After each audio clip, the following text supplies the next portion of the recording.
Super Mario Sunshine. You know, it's hard to believe that this game came out almost 2 decades ago now. I still remember getting this game when it first came out on GameCube and just playing the ever-living daylights out of it.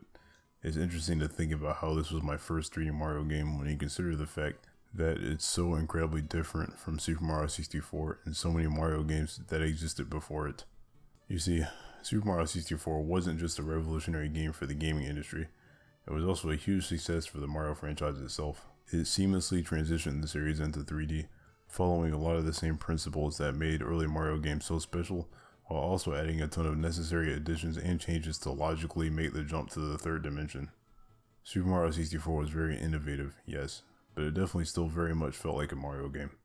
Super Mario Sunshine, on the other hand, what even is this game, honestly? The cutscenes have full voice acting, Mario goes to court of all places and gets thrown in jail. The fully tropical setting, Mario has a water pack on his back for the entire game and has to clean up goop. It's honestly very odd. But you know, looking back on it, the uniqueness of Mario Sunshine really makes it stand out among all other Mario games. And in today's video, we'll be taking a look at Mario Sunshine and what exactly makes it so special in the Mario franchise. Now, there are many reasons why Mario Sunshine is unique, but the biggest and most obvious one is F.L.U.D, which stands for Flash Liquidizer Ultra Dowsing Device. Very elaborate name. F.L.U.D is a very strange and interesting thing for a Mario game. It's not a power-up like the Fire Flower that you can keep until you take damage. It's not a temporary power-up like the Wing Cap that gives you flight capabilities for a short time. With the exception of the game's secret stages, F.L.U.D is always with you at all times. No matter how much you may or may not want it, F.L.U.D is stuck on your back throughout the entire adventure. And this is very interesting because it means that the game had to be designed with F.L.U.D in mind. This is the only Mario game where you run around cleaning up goop off the ground. As a result of that, there are many parts of the game where cleaning up goop is either the objective of a mission, or it just makes traversing the level easier.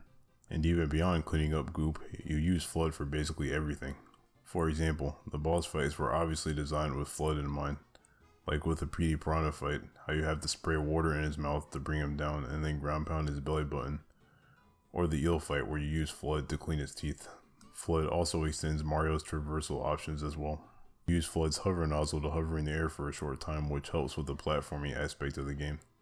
You use F.L.U.D's turbo nozzle to traverse through areas faster, and you use F.L.U.D's rocket nozzle for verticality to get to higher areas. F.L.U.D stands out a lot as a concept for a Mario game because it's basically an extension of Mario's already established abilities. I mean, just think about it. Mario can already run on his own, but the turbo nozzle simply allows him to go faster. The rocket nozzle is just a higher version of Mario's jump, and the hover nozzle allows Mario to extend how far his jumps go by hovering for a short time, as well as land more precisely on a certain spot after jumping. Because of this, F.L.U.D is far more than just a temporary power-up like the power-ups used in previous Mario games. No, F.L.U.D is an entire game mechanic. Now, whether or not you actually enjoy F.L.U.D's mechanics or not is a different story. But nobody can deny that F.L.U.D is something that will always make Super Mario Sunshine a unique game in the franchise.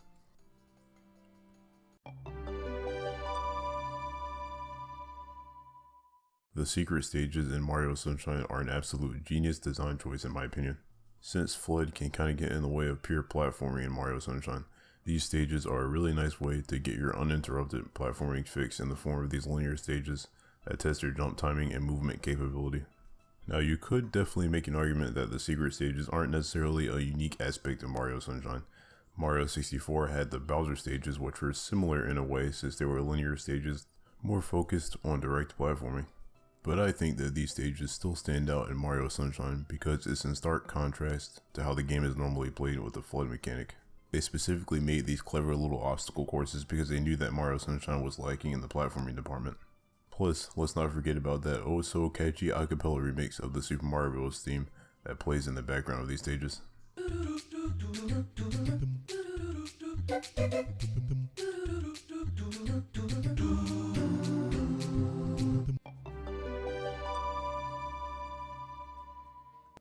A pretty big thing that stands out about Sunshine actually is its overall presentation and theming. Mario and Peach are going on vacation after all, so it makes sense that they're going to a tropical resort. I think this is an interesting and unique aspect of Mario Sunshine though. A lot of people complain about Sunshine saying that its theming is repetitive since every level is just a beach area. But honestly, this couldn't be further from the truth. Let's take a look at Mario Sunshine's 7 main areas.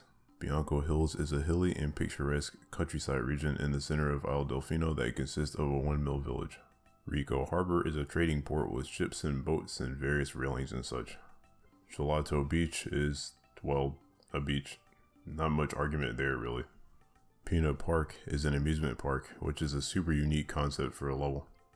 Serena Beach has a beach area, but a majority of the level takes place inside of the haunted hotel. I don't even know how to describe Noki Bay. It's just a super unique looking area with polluted water that has these cool looking towers shaped like seashells. And Pianta Village is the home of the Piantas that takes place at both daytime and nighttime and has these huge trees and mushrooms. It's true that all of Mario Sunshine takes place in Isle Delfino, which is a tropical beach type area, but I actually think that it does its theming in a much more interesting way than most Mario games do. It takes full advantage of the fact that it's a vacation area and builds level themes around that very concept. You have your village type areas in the form of Bianco Hills and Pianta Village, an amusement park which makes perfect sense to have for a vacational resort. There's a hotel area which is logical because you need a place to stay while you're on vacation. Gelato Beach and Noki Bay are the kind of places where you hang out, enjoy the atmosphere, and just go for a swim or something. Enrico Harbor is a place where you can go fishing. It's pretty awesome how the game has these areas that are fitting for a tropical resort, but also work pretty well as Mario levels in their own right. That's why I like the credits for this game a lot, because after the adventure is over, it shows Mario and Peach actually going on vacation on the various locations of Isle Delfino. This is really cool because after everything is said and done, Isle Delfino is where they intended to go on vacation in the first place, before everything got screwed up with all the Shadow Mario business. Super Mario Sunshine is also the only game in the series to have a large, singular, interconnected world. It's kind of crazy actually. If you stand on top of the Ferris wheel in Peanut Park, you can legit see almost every other area in the game. This level of world detail is something you don't see in any other Mario game, because the levels in Mario 64, the Mario Galaxies, and even Mario Odyssey are all scattered, random, and very spread apart from each other. You know, I'd really like to see another interconnected world like this in a future Mario game. It's one of those cool little details that lots of people might overlook, but it goes a long way in creating a world that feels lively and organic.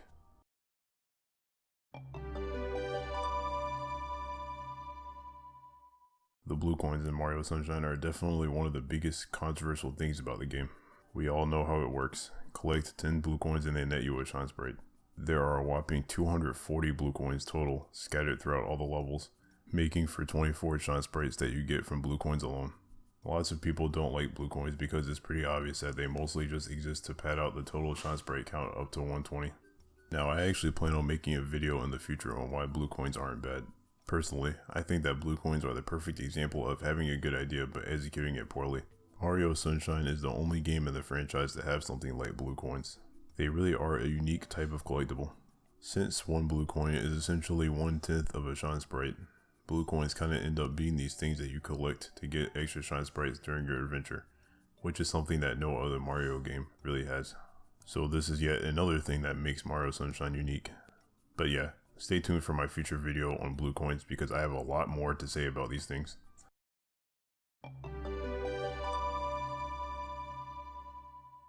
Now with all my rambling about all these unique aspects of Mario Sunshine, there are still some similarities between Mario Sunshine and Mario 64. Both games have a hub world and various areas within the hub world where you collect stars which further your overall progress. Both games have red coin stars and 100 coin stars. Quite a lot of Mario's moves in Sunshine are taken from 64, the list goes on. I mean, there's a reason why people still tend to compare Mario 64 and Sunshine with each other. Like, don't get me wrong, Super Mario Sunshine is definitely still a 3D Mario game, but this game just has so many little and big things about it that make it stand out in the Mario franchise even 18 years after its initial release. And in fact, while Mario Sunshine has been referenced in plenty of games after it, it is the only 3D Mario game to this day to never have a remake or sequel of any kind. Well, besides Odyssey, but that game is still pretty recent, so I don't count it. If anything, the fact that it's been so long since Sunshine came out and it has never had a successor just proves how unique and odd this game really was. And you know, since the Mario franchise is such a long-running property that has been going for almost 40 years now, I think it's important to have unique moments in the franchise like Mario Sunshine so the series doesn't get stale over time. Super Mario Sunshine will definitely always have a very special place in the legendary Mario series. Thanks for watching.